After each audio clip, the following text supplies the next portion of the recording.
Next है शुक्र वेग अवरोध। तो इसमें मदिरा चढ़ायु था, याद आ रहा था। या वागु भी पढ़ी है ऐसे हमने।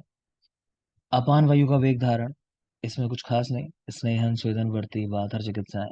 वमन वेग धारण, तो इसमें स्किन डिसऑर्डर्स होते हैं, कुष्ठ विसर्प हम लोगों ने देखा था। और चिकित्सा देख रहे हो, भुक्त्वा प्रच्छर्दनम, विरेचन, रक्त मोक्षण, रूक्ष अनपान और व्यायाम। इतनी हमारी कल बात हुई थी। तो वमन में स्पेशली याद रखना है, भोजन खिलाने के बाद वमन करा देना। भुक्त्वा प्रच्छर्दनम चिकित्सा में स्पेशली याद रखोगे। इसके अलावा ये विरेचन है या रक्त मोक्षण है, ये रिलेट नहीं होती हैं चीजें, तो इनको भी आपको याद रखना है कि वमन वेग धारण की चिकित्सा है विरेचन और अपमोक्षण कराना। ठीक, बाकी देख लेंगे। नेक्स्ट आ जाओ छवथु वेग धारण। ठीक है। अच्छा, एक बात और समझ लोगे, क्योंकि जैसे मैंने कहा आपके यहाँ ये भी हो सकता है, अभी तक जैसे क्लियर है नहीं कि पहले ऑब्जेक्टिव हो फिर सब्जेक्टिव लेने लगे फिर इंटरव्यू भी हो, तो इस तरह से भी चीजें हो सकती हैं। तो आप ये ध्यान रखोगे कि आपका फिर ये जो पार्ट रहेगा ऑब्जेक्टिव वाला, ये मार्क्स नहीं काउंट होंगे। मेरी बात क्लियर है? तो इसमें बिना मतलब जरूरत नहीं है आपको कि मान लो आयुर्वेद का पोर्शन 80% आने वाला है एग्जाम के अंदर, है ना, और मान लो 20% जो है टफ चीजें आने वाली हैं कि मॉडर्न वाली चीजें आने वाली हैं 20% के अंदर। तो हमें इस 20% पे मेहनत ही नहीं करनी है, हम पूरी मेहनत इस 80% पे करेंगे, क्योंकि हमको क्या करना है, हमें क्वालिफाई करना है, हमको टॉपर नहीं बनना। कोई फर्क ही नहीं है इसमें, कोई फायदा ही नहीं है टॉप करने से। मेन चीज है कि क्वालिफाई कर पाए या नहीं कर पाए। ऐसा ना हो कि वो 20% में स्कोर करने के चक्कर में ज्यादा से ज्यादा ऐसा कर लो कि 80% पे ध्यान ना दो और क्वालिफाई ही ना हो पाए। तो हमारी पहली प्रायोरिटी होगी कि हम क्वालिफाई करें, सब्जेक्टिव तक पहुंचे। अगर आप वहां तक पहुंच गए, ठीक है, तो वहां जो क्वेश्चंस होंगे वो संभावना यही है कि आयुर्वेद के ही क्वेश्चंस होंगे, वहां मॉडर्न नहीं आनी चाहिए एग्जाम में, जैसा लगता है देखे। अगर हुआ सब्जेक्टिव तो फिलहाल अभी चीजें क्लियर नहीं है, दोनों तरह से लोग कह रहे हैं, लेकिन जैसा मुझे पता चला है, लोग जैसा बता रहे हैं कि हरियाणा कैबिनेट में पहले ही ये फैसला पारित हुआ है काफी टाइम पहले कि ऑब्जेक्टिव हो उसके बाद सब्जेक्टिव होना चाहिए, है ना। लेकिन इस एग्जाम से रिलेटेड स्पेशली ऐसी कोई अभी इन्फॉर्मेशन नहीं है। तो याद रखना ये बात, आपको फोकस करना है, सिर्फ जरूरी चीजें पढ़नी है कि सिलेक्शन लेना है, इंटरव्यू क्रैक करना है, पहले वहां पहुंचना है सब्जेक्टिव में, फिर वहां से इंटरव्यू के अंदर। ओके, देखो अभी। तो शब्दु वेग धारण यानी छींक का वेग धारण करने पे क्या होता है, तो मन्य स्तंभ, ये जरूरी है। मन्य स्तंभ इसको याद रखेंगे बेटा। बाकी ये अर्धित देख पा रहे हो, इस बार सवाल यही आया था, बता रहे हैं शब्द वेग धारण में अर्धित, ये सवाल आया था पीजीटी में, याद रखना। अर्धाव भेद, अर्धित यानी फेशियल पैल्सी, वो चीज होती है। तो शब्द वेग धारण में मन्य स्तंभ है, अर्धित है, अर्धाव भेदक माइग्रेन के साथ रिलेट करते हैं, ये चीजें हो जाती हैं। चिकित्सा घृतम चा उत्तर भक्तिकम, भोजन खिलाने के बाद घृत पान कराना। पीछे आपने देखा था अवपीट सर्पी का प्रयोग मूत्र वेग धारण की चिकित्सा में, पहली चिकित्सा देखी थी जो, ठीक है, अवपीट सर्पी। तो घृत की उत्तम मात्रा भोजन के आदि और अंत में। और यहाँ देख पा रहे हो शवथु वेग धारण के अंदर घृतम चा उत्तर भक्तिकम, भोजन खिलाने के बाद घृत पान। नेक्स्ट है उद्गार वेग धारण। ठीक है, चिकित्सा कह रहे हैं इसकी हिक्का के जैसी होती है, इतना ही पॉइंट याद कर लेना। उद्गार, हिक्का जैसी चिकित्सा। जृंभा में कुछ खास नहीं है। शुदा, शुदा में देखेंगे, ये तो याद ही है आपको कि भ्रम है या विवरणता है, ये चीजें तो इनको तो याद ही रखोगे। बाकी भोजन कराना चाहिए, कुछ खास नहीं। पिपासा में बाधर्यता याद रखनी है आपको, बाधर्यता। वाष्प, अश्रु का वेग धारण करना। तो भ्रम इसमें भी याद किया होगा आपने। चिकित्सा में वही होगा कि व्यक्ति रो रहा है कोई, तो बेस्ट है सुला दो, है ना। अक्सर ये होता है कि लाइफ में हम लोग कई बार बड़े परेशान हो जाते हैं, तो क्या करते हैं कि सो जाओ, सो के उठते हो तो काफी कुछ अच्छा लगता है, सही सा लगता है कि हाँ ठीक है वो टाइम बीत गया। तो वाष्प वेग धारण, अश्रु का वेग धारण, तो उसमें क्या कर रहे हैं, स्वप्न, स्वप्नो महानाम प्रिय कथाम। तो स्वप्न यानी सुला देना है अच्छी नींद, और प्रिय कथाएं सुनानी है, महान प्रिय कथाएं सुनानी है। अच्छा, वाष्प वेग धारण में एक चीज देख पा रहे होगे, प्रतिशय। प्रतिशय मतलब नशा रोग है। तो सोच के देखो और प्रैक्टिकल करके देख लेना कभी कि आंसू का वेग रोक लेना, तो आपको लगने लगेगा जुकाम हुआ है ना। छोटे बच्चे रोते हैं, देखा होगा कि तुरंत ही उनको जुकाम हो जाता है। छोटे बच्चे जब रो जाते हैं ना ज्यादा, तो उनकी नोजी बहने लगती है। तो उस तरह समझ के देखो इस चीज को कि आंसू रुक रहे हैं तो वो नासा से आ रहे हैं निकल के, है ना, तो प्रतिशय जैसा हो जाना। तो इसको भी याद कर लोगे। नेक्स्ट देखेंगे निद्रा वेग धारण। निद्रा का वेग धारण कुछ खास नहीं, स्वप्न संवहनानी, संवहन करना कहते हैं दबवाना, हाथ पैरों को जो दबाते हैं लोग, जो मसाज जैसे कराना, उस तरह की बात समझ लो। तो निद्रा वेग, तो हाथ पैर दबाने से क्या होता है, नींद आ जाती है अगर थके हुए हो तो निद्रा वेग धारण की चिकित्सा स्वप्न और संवहन। जिन लोगों ने आज ही ज्वाइन किया है बेटा, कल मैं पढ़ा चुका हूँ इसका जो प्रीवियस पार्ट है पूरा, ठीक है, आज हम चिकित्सा पे ही फोकस कर रहे हैं खाली, तो इसलिए थोड़ा आपको लग रहा होगा जल्दी चल रही है चीजें, लेकिन हम कल पढ़ चुके हैं। इसके नेक्स्ट चैप्टर से आप शायद रिलेट कर पाओगे। नेक्स्ट है श्रम जन्य श्वास का वेग धारण। अगेन, थका हुआ है व्यक्ति तो विश्राम करा दो उसको, बात को हरने वाली चिकित्साएं नहीं जरूरी है। नेक्स्ट आ जाएंगे, अधारणीय वेग आपने देखे 13 होते हैं। नेक्स्ट है धारणीय वेग। धारणीय वेग 3 होते हैं, कायिक, वाचिक और मानसिक। यानी कुछ काम जो नहीं करने चाहिए थे अपने काय से, कुछ ऐसा जो बोलना नहीं चाहिए था शायद, वो कुछ ऐसा जो मन में भी भाव नहीं आने चाहिए थे। तो धारणीय वेग 3 तरह के हैं, कायिक, वाचिक और मानसिक, याद रखेंगे। ये एक श्लोक है, रेफरेंस तो पूछता ही नहीं है, लेकिन इसका मतलब मैं बता दे रहा हूँ। कह रहे हैं सुखार्था सर्वभूतानां मतः सर्व प्रवर्तया, कि सभी जीवधारियों की सारी क्रियाएं किस लिए होती हैं, कि वो सुख चाहते हैं। ठीक है, लेकिन कह रहे हैं ऐसा सुख नहीं होना चाहिए जो धर्म के बिना हो। तो धर्म है उसके साथ सुख है तो ठीक है, विदाउट धर्म कोई भी ऐसा काम मत करो जहां सिर्फ सुख मिल रहा हो। एक और रेफरेंस देख पा रहे होगे, ये जरूरी है, अष्टांग हृदय ने ये बात कही है, इतना ध्यान रखना, रेफरेंस मत याद रखना, कि वाग्भट की बात है क्या, काले हितम मितम ब्रूयात, समय पर कम और हितकारी बोलो। ठीक है, तो टाइम पे बोलना चाहिए। नेक्स्ट आ जाएंगे बेटा व्यायाम। व्यायाम में क्वेश्चन क्या बनता है, पहले मैं वो बोल देता हूँ आपको। तो दो सवाल हैं व्यायाम के। एक तो यह है कि शरीर को कम करने के लिए, या कह लो स्थूलता को कम करने के लिए बेस्ट क्या चीज है, क्या करना चाहिए। तो व्यायाम को कहा गया है कि व्यायाम से श्रेष्ठ कुछ नहीं है स्थूलता कम करने में। दूसरा सवाल आता है कि व्यायाम कितना करना है, एक्सरसाइज कितनी करनी है। तो एक्सरसाइज करनी है अपने बल से, आधे बल से। कि आपको लगता है कि मैं 5 किलोमीटर चल सकता हूँ, तो कह रहे हैं 2.5 किलोमीटर ही चलो। ठीक है, और कुछ पहचान बता रहे हैं कि आप थक जाओगे। थकने पे क्या कैरेक्टर होता है, कि भाई सांस फूलने लगता है, तो हृदय स्थित वायु वक्र से बाहर आने लगे। ठीक है, हृदय की वायु मुख से बाहर आने लगे, तो श्वास फूल चुका है आपका। कक्षा, ललाट, नासा, हस्तपाद आदि अंगों पर स्वेद हो, तो स्वेटिंग होने लगे। और मुखशोष। ठीक है, तो मतलब प्यास लगने लगेगी, मुख का सूखना। बने रहेंगे बेटा में।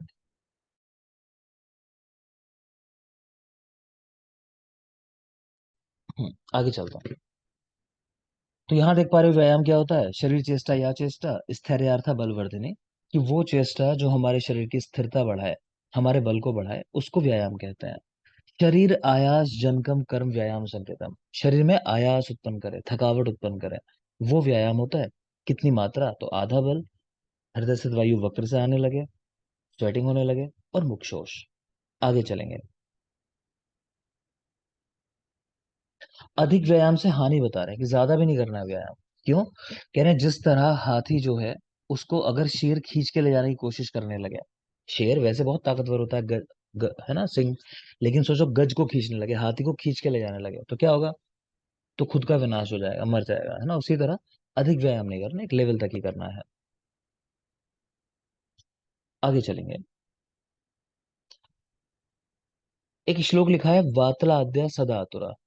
इसका मतलब यह है कि वात आदि प्रकृति के जो लोग होते हैं, वो सदैव आतुर रहते हैं। आतुर यानी डिजीज, बीमार रहते हैं हमेशा। इस लाइन का मतलब क्या है, इंटरप्रिटेशन वो समझ लो। ये कहना चाहते हैं कि प्रकृति वातिक है मान लो, या पैत्तिक है, या कफज है। तो अब ये लोग जैसे ही मान लो वात प्रकृति वाला है, ये वातवर्धक आहार कुछ भी खाएगा पिएगा तो बीमार पड़ जाएगा। ऐसे ही पित्त वाले के साथ है, पित्त को बढ़ाने वाली चीजें लेगा तुरंत बीमार पड़ जाएगा। सेम कफ के साथ है, ये वाला भी एकदम बीमार हो जाएगा कफवर्धक चीजें खाने से। ठीक है, तो वही लिख रहे हैं कि वातलाद्य सदातुरा, कि ये वात आदि दोषों वाले व्यक्ति जो है ये हमेशा डिजीज रहता है। ऐसी ही बात चरक सिद्धि 11 वहां पर आई है। तो जानते होंगे सिद्धि 11 संभाषा हुई है वहां पर, एक जो दृढ़बल ने बताई है खाली, चरक में नहीं है ओरिजिनली, है ना। तो पूरा का पूरा कल्प और सिद्धि दृढ़बल का जोड़ा हुआ है। तो सिद्धि 11 में वहां पर भी इसी तरह 4 सदा आतुर बताए गए हैं, 4 ऐसे लोग जो हमेशा डिजीज रहते हैं। कौन कौन, श्रोत्रिय, राजसेवक, वैश्य और सहपानी भी। श्रोत्रिय वेद पाठी, मतलब वेद पढ़ने वाले या स्टडी करने वाले स्टूडेंट, राजा की सेवा करने वाले, वैश्य, और विक्रेता जो होते हैं सामान बेचने वाले, ऐसे लोग। तो इसका कारण बताया है क्यों रहते हैं बीमारी, तो यहाँ लिख लेना कि वेगों को धारण करने के कारण। ठीक है, वेगों के धारण करने से। तो ये लोग वेगों को धारण करते हैं, कि वही बात है कि राजा के पास चल रहे हो, छींक नहीं सकते हो, खांस नहीं सकते हो, है ना। तो वेगों को रोकना पड़ता है। इसी तरह बाकी लोगों के साथ भी समझना है, कि क्लास में बैठे हो, टीचर टोक देता है कि हाँ भी तुमको बड़ी खांसी आ रही है, तो वही चीज है। तो ये लोग हमेशा वेगों को धारण करते हैं। तो इन लोगों को रोग होते हैं, ये ध्यान रखना क्यों रोगी होते हैं। चिकित्सा कैसे की जाती है? दोष विपरीत जो भी आहार या विहार है, जो भी दोष है जिससे रोग हुआ है, उसके विपरीत आहार विहार लोगे तो ठीक रहोगे। ठीक है, ये वाला पॉइंट मैं आगे पढ़ाऊंगा आपको, ये जरूरी है वैसे, लेकिन आगे पढ़ेंगे, अभी ये तो फिलहाल छोड़ दो, आगे चलें।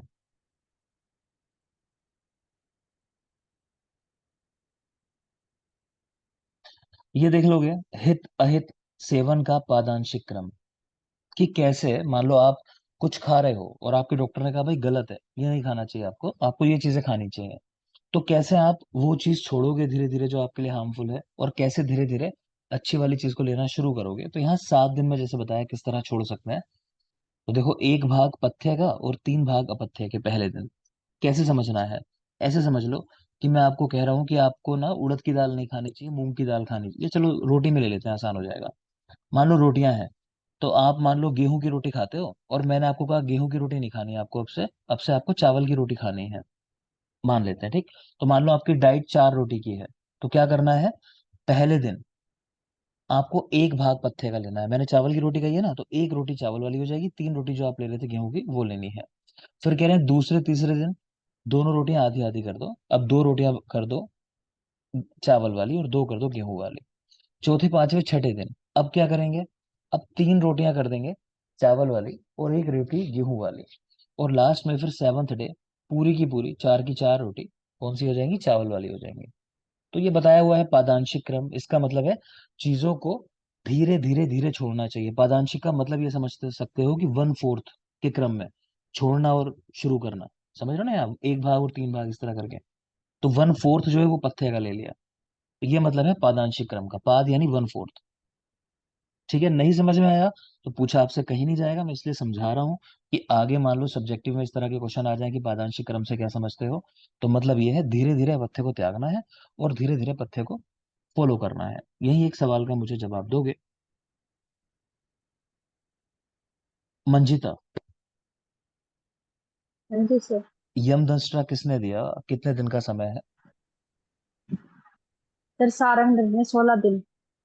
किन किन ऋतुओं के बीच में होता है? सर कार्तिक और अगहन। कार्तिक आएंगे, ठीक है ना। तो वहां भी आपने देखा था, इसके अलावा ऋतु संधि वाग्भट की देखी थी, तो वही चीज था कि जो ऋतु चल रही है उसके अंतिम साथ, अगली के शुरुआत के साथ, तो इनमें यही काम करते हैं कि पहले वाला जो अहित चल रहा है उसको धीरे धीरे छोड़ना है, नई ऋतु के हिसाब से धीरे धीरे अपने भोजन को वो चेंज करना है। क्लियर? आगे देखोगे, कह रहे हैं अगर आप इस तरह से करते हो तो क्या होता है? दोषों का अपुनर्भव, अगर आप चीजें धीरे धीरे करते हो, ठीक है, तो दोष दोबारा से नहीं वापस आते हैं। और गुण अप्रकम्य है, ये जो गुण आपने शरीर में एस्टैब्लिश किए हैं ये बने रहते हैं लंबे समय तक। याद रखना, इस पे सवाल आ चुका है। अप्रकम्य होते हैं अगर धीरे धीरे गुणों को आप बॉडी में डालते हो। नेक्स्ट, यहाँ प्रकृति की संख्या है, बाकी तो छोड़ दो, बस ये याद करनी है आपको कि जातज प्रकृति कितनी होती है। जातज प्रकृति 6, एक तो ये याद रखोगे। बाकी नॉर्मल समझते ही होगे, प्रकृति 7 होती है इन जनरल, आपसे पूछा जाए भाई वातिक पैतिक कफज, 3 हो जाएंगी द्विदोषज, वात पित्तज वात कफज पित्त कफज, और एक हो जाएगी सन्निपातिक या समदोषज प्रकृति। तो वैसे 7 होती है इन जनरल, लेकिन पूछे आपसे जातज प्रकृति कितनी होती है, तो 6 होती है, एक बात। दूसरा पूछे मानसिक प्रकृति कितनी है, तो 16 होती है। कैसे होती हैं? तो सत्व गुण की वजह से 7, रज की वजह से 6, और तम की वजह से 3, ये नंबर याद होने चाहिए। टोटल 16 हो जाते हैं, 7 6 और 3। भूल जाओ तो 7 से सत्व, 7 से 7, ऐसा कर लेना। तो सत्व वाली 7 है, उसके बाद फिर याद कर लो, रज वाली 6, तम वाली 3। इस बार एग्जाम में आपसे सवाल पूछा गया था, शायद ये पूछा था कि याक्ष सत्व जो है ये कौन सी प्रकृति है। एआईपीजीडी में सवाल था मेरे ख्याल से। तो काश्यप ने 2 मानस प्रकृति अतिरिक्त बताई हैं, कौन कौन सी? एक प्रजापत्य और एक याक्ष सत्व। प्रजापत्य सत्व ऐड किया सात्विक वालों के अंदर, यहाँ फर्स्ट वाले में। और जो ये याक्ष सत्व है ये ऐड किया रज वालों के अंदर। तो इनकी सात्विक प्रकृति 8 हो जाती है और राजसिक प्रकृति 7 हो जाते हैं। याद रखना। अगर तब भी भूल जाओ तो देखो, प्रजापति भगवान है ना, प्रजापति दिवस भी मनाया जाता है वो, ठीक है। तो प्रजापति क्योंकि भगवान है, तो इस तरह सोच सकते हो। तो भगवान सत्व वाले होंगे, तो ये सत्व वाले में आती है, जबकि याक्ष जो है वो राजसिक प्रकृति है। आगे चले। श्रोतोदुष्टि कितने प्रकार की होती है, क्या लक्षण है उसके, जरूरी बात है। श्रोतस मतलब आपकी बॉडी में जो भी कह लो कि फंक्शन हो रहे हैं उनको कंट्रोल करने के लिए एक श्रोतस होता है। हर एक को कंट्रोल करने के लिए एक एक श्रोतस है, ऐसा विमान स्थान में लिखा हुआ है। ठीक है। तो वो श्रोतस का जो फंक्शन है वो बिगड़ जाता है कई बार। तो वो जो बिगड़ना है वो कितने प्रकार से होता है, कह रहे चार तरह से बिगड़ता है। यह श्रोतदुष्टि चार प्रकार की होती है। एक अति प्रवृत्ति, एक संग, एक ग्रंथि बन जाना, और एक है विमार्गमन। ये चारों नाम आपको याद होने चाहिए, अति प्रवृत्ति, संग, ग्रंथि और विमार्गमन। ठीक है।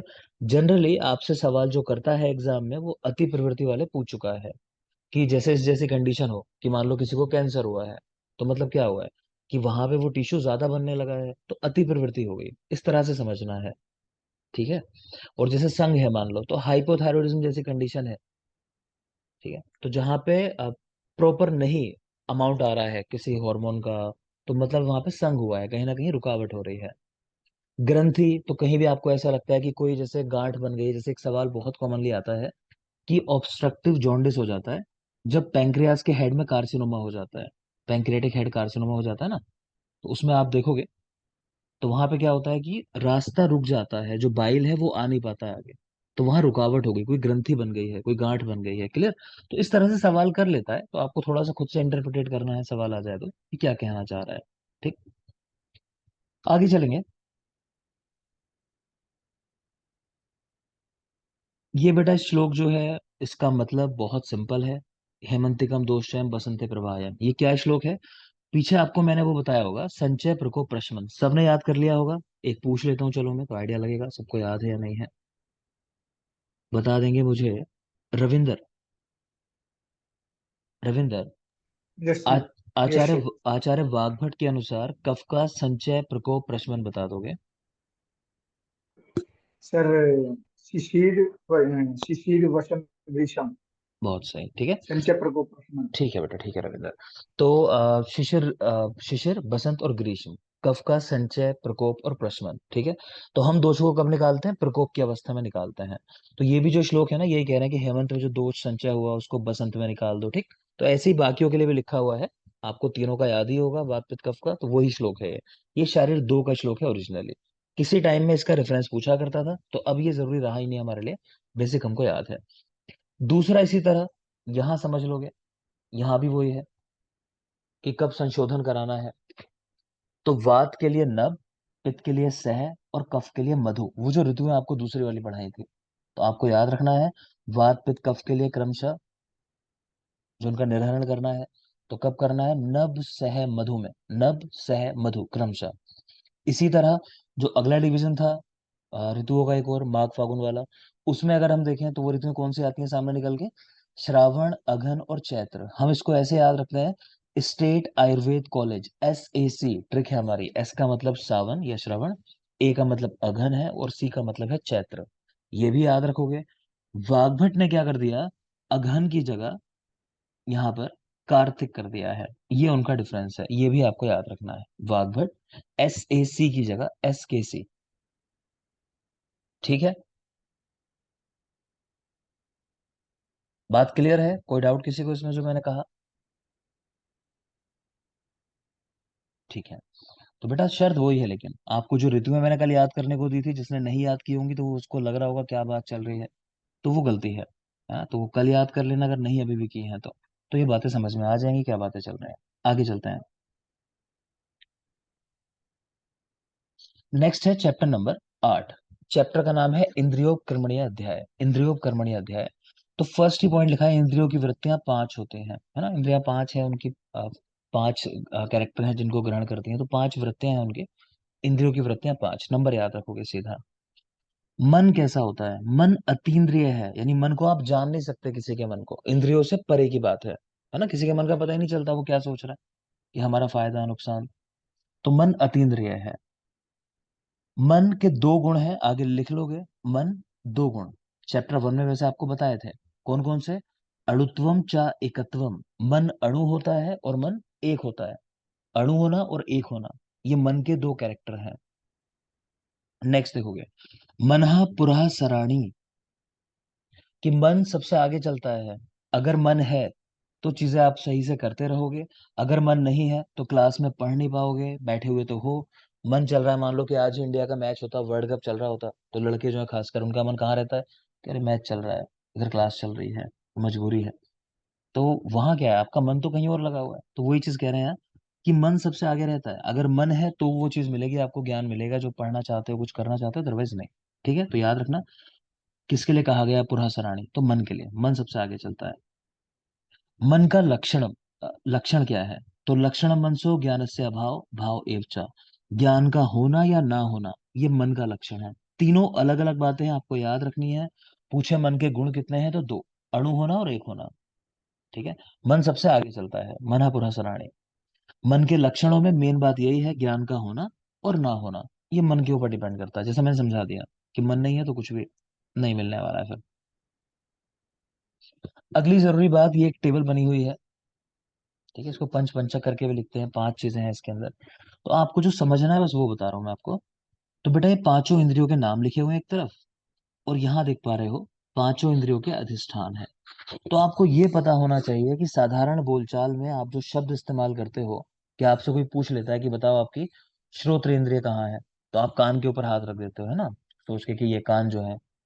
तो कान जो है सिर्फ अधिष्ठान है इंद्रिय का, उस अधिष्ठान में रहने वाली इंद्रिय का नाम है श्रोत्र।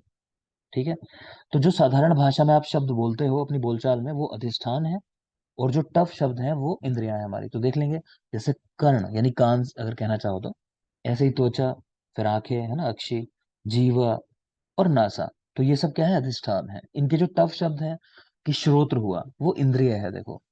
स्पर्श इंद्रिय है, चक्षु इंद्रिय है, रसन, रसनेन्द्रिय मतलब, तो वो इंद्रिय है। इसी तरह घ्राण, वो इंद्रिय है जो स्मेल करने का काम करती है। तो आपको ये पता होना चाहिए अधिष्ठान में और इंद्रियों में अंतर है। ये क्वेश्चन वाइवा में भी लोग पूछ लेते हैं, तो आपको पता होना चाहिए। सबसे मेन इंद्रिय चक्षु को कहा गया है, पीछे पढ़ा है वो आपके, बिना चक्षु के जगत जो है व्यर्थ है। ठीक, नेक्स्ट देखेंगे। 5 बुद्धियां होती हैं, पांचों इंद्रियों से जनरेट होने वाली 5 तरह की बुद्धि। वो बुद्धि कैसी है, क्षणिक और निश्चयात्मिका। ध्यान रखेंगे कि बुद्धियां जो होती हैं एकदम से जनरेट होती है, आपको टाइम नहीं लगता। मैं क्रिकेट की बात कर रहा था, तो आप जब गेम खेल रहे होते हो तो उधर से बॉल कोई फेंकता है और आपको एकदम डिसाइड करना है कि मुझे क्या शॉट लेना है ना। तो वो एक क्षण के अंदर आपको तय करना है। दूसरा निश्चयात्मिका, निश्चय कराती है कि हाँ ऐसा करेंगे तो ठीक है। तो बुद्धि निश्चयात्मिक होती है, यही लिख लो। एक होती है धृति, धृति, वो क्या करती है, वो नियमन करती है, आपको कंट्रोल करती है कि हाँ अब ये काम करना है या नहीं करना है ना। कि मान लो बुद्धि ने आपकी बता दिया कि अच्छा मैंने शॉट लगाया तो 6 हो जाएगा, हम जीत जाएंगे। लेकिन अब आपकी धृति आपको बताएगी कि ये शॉट लगाना है नहीं लगाना, है ना। कि मान लो कि जैसे मैच फिक्सिंग होती थी, तो उनको भी तो पता ही होगा ना कि मैं शॉट मारूंगा 6 हो जाएगा, लेकिन मारते नहीं थे, क्यों? क्योंकि उनकी धृति कहती थी नहीं मारेंगे तो हम जीत जाएंगे, शॉट मारेंगे तो, और जीतना है नहीं, कि हमने तो पैसे लिए हैं हारने के लिए। ठीक है ना, तो धृति नियमन करती है कि अब करना क्या है वो तय कर लो। होगा तो ऐसा, लेकिन तुम तय करो तुमको करना क्या है। ठीक, तो धृति नियमन कराती है, और बुद्धि जो है वो निश्चय कराती है, याद रखेंगे। ये बेटा नंबर है, मैं तो कहूंगा सीधा नंबर ही याद कर लो कि अध्यात्म द्रव्य 2 है, और अध्यात्म द्रव्य गुण संग्रह, ये देख पा रहे हो, मन, मन के अर्थ, बुद्धि और आत्मा। ठीक है, तो ये 4 हैं। तो अध्यात्म द्रव्य 2, अध्यात्म द्रव्य गुण संग्रह 4। एक बार सवाल आया हुआ एग्जाम में, तो नंबर तो एटलीस्ट याद कर लो। अध्यात्म द्रव्य 2, अध्यात्म द्रव्य गुण संग्रह 4। ये अध्यात्म गुण है, जानते होगे, पीछे भी पढ़ा है मैंने आपको अध्यात्म गुण। सुख दुख इच्छा द्वेष प्रत्यय बुद्धि। पूछना एक सवाल, रिकॉल कर लेते हैं चलो। बता देंगे मीनाक्षी।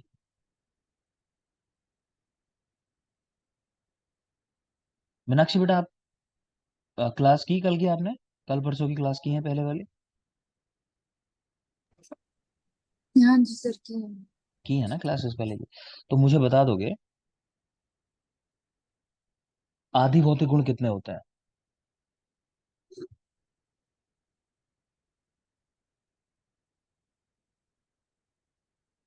कोई और बोल दिया करो तुरंत अगर पांच।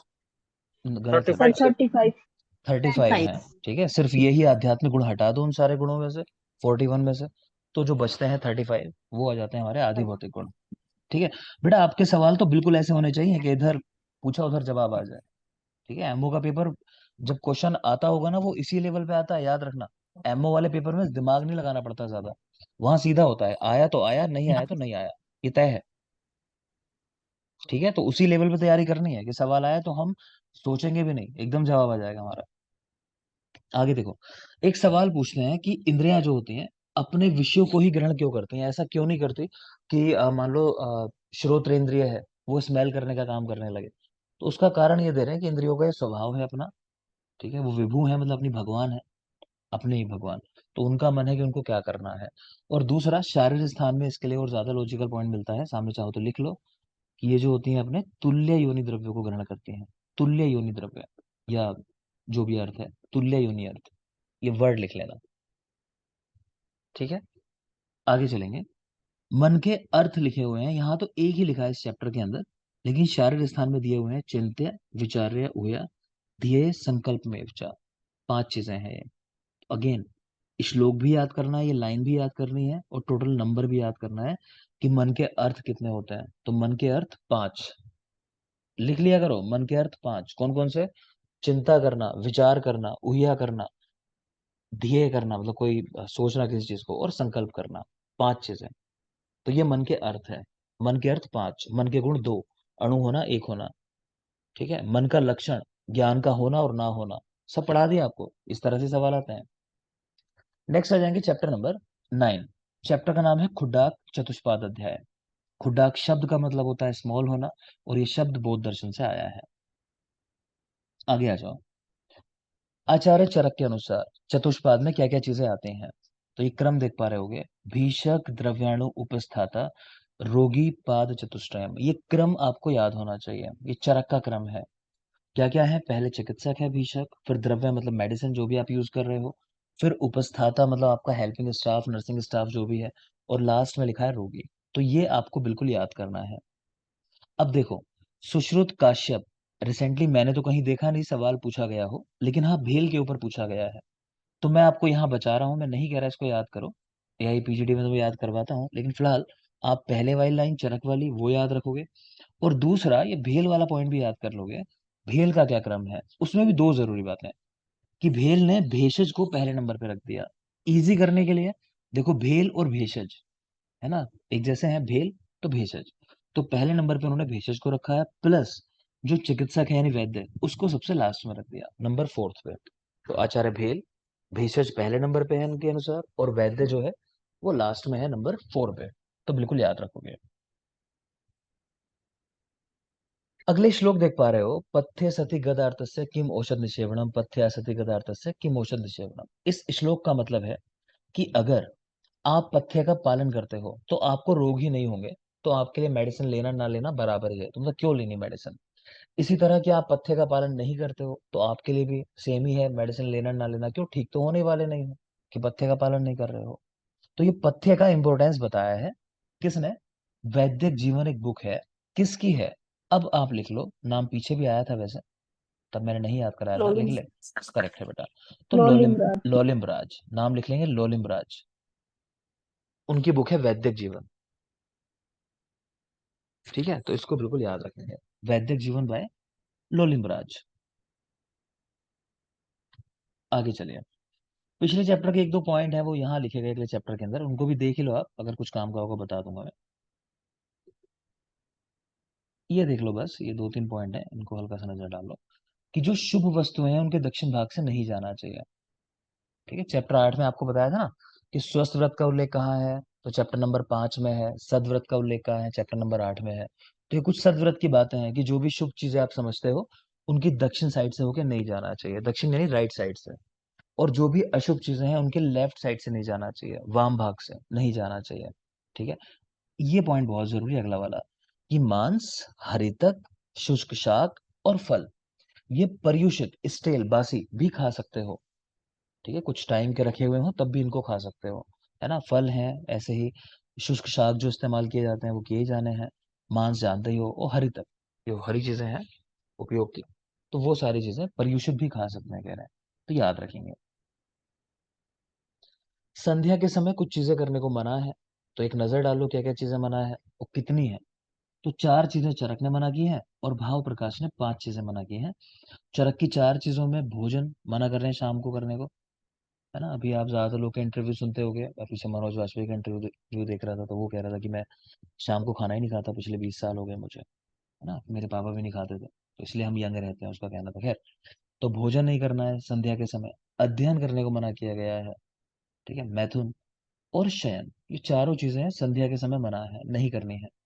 भाव प्रकाश ने अध भी मना कर दिया, कि पैदल चलना, ठीक है। इसका लॉजिक आपको आगे मिलेगा, कल्प स्थान में हम जब पढ़ेंगे, ठीक है। तो वहां पे इस तरह की बात है कि संध्या के समय ऐसे सांप निकलते हैं जो दिन और रात की संधि के समय निकलते हैं, तो उनके काटने के बाद चिकित्सा भी नहीं है ज्यादातर में। क्लियर। अच्छा, अभी किसी ने न्यूज पढ़ी, अभी आपकी 3-4 दिन पहले एक न्यूज थी कि एक लड़के को ना सांप ने काट लिया होगा, और उसने वापस क्या किया, उसने उस सांप को काट लिया 3 बार, ठीक है। तो उसने क्लेम किया है, खैर वो लड़का बच गया, ट्रीटमेंट लेने गया बाद में, एंटीडोट वगैरह लिया उसने, वो ठीक है। तो उसने क्लेम किया कि उनके गांव में तो यही चलता ही है, कि ऐसा ही करते हैं, गांव में ये मान्यता है कि जब भी सांप काटे सब लोग ऐसे ही करते हैं कि सांप को वापस काट लेते हैं। तो मैं इसलिए बता रहा हूँ ये बात, कि इनमें क्या लॉजिक है, क्या चीजें हैं, कि हम पढ़ते तो हैं, आगे मैं पढ़ाऊंगा आपको, लेकिन हम सोचते हैं कई बार कि प्रैक्टिस में होंगी नहीं ये चीजें कहीं भी, या शायद ऐसा गलत लिखा होगा, तो लेकिन ऐसा ही हमारे शास्त्रों में लिखा हुआ आया है कि सांप को या मिट्टी के ढेले को ऐसा लिखा है उसको काटना चाहिए, तो यहाँ भी ऐसा मिला प्रैक्टिकल, ठीक है। शेयर कर दूंगा मैं आपके साथ, देखना चाहोगे तो। देखो आगे, तो संध्या के समय 4 चीजें मना, भोजन, अध्ययन, मैथुन और शयन। भाव प्रकाश 5 चीजें, तो 4 प्लस अधु, ये 4 चीजें, और अधु पैदल चलने को भी मना कर दिया। चलो, टाइम एक ब्रेक का हुआ, ब्रेक लेते हैं। और ब्रेक में हमेशा बताया बेटा, ब्रेक मेरे लिए होता है कि मैं बोल के थक जाता हूँ, आपके लिए होता ही नहीं है। आपको क्या करना है, 10 मिनट के अंदर जितना पढ़ाया कोशिश करनी है उसे अभी याद करना है, ये 1.5 घंटा पूरी तरह देना है, डेडिकेट होगी क्लास को, ठीक है। तो 10 मिनट जो पढ़ा है जल्दी से रिवाइज करो, कि कितना याद रह जाए उसमें से। थैंक यू, वापिस आएंगे 10 मिनट के बाद।